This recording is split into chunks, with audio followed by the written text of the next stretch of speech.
After this video session, learners will be able to 1. Measure the current in transmission line. 2.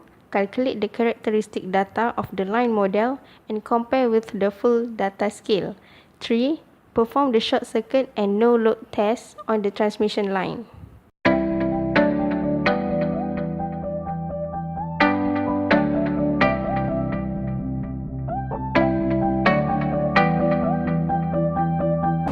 This thing is called meter. This thing we can use to measure the current by switching the button or to measure the voltage. Then the value will come up. Okay, this wire is used to connect from device to another device.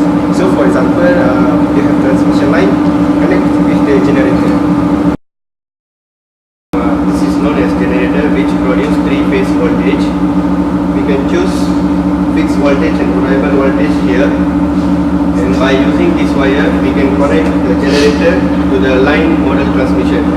This is a turbo model. It is used to carry electricity. We have to connect the circuit as shown by this schematic diagram in figure.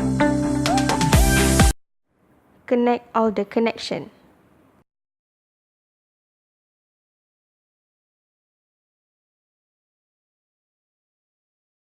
Before we start our experiment, make sure all the wire connections are correct.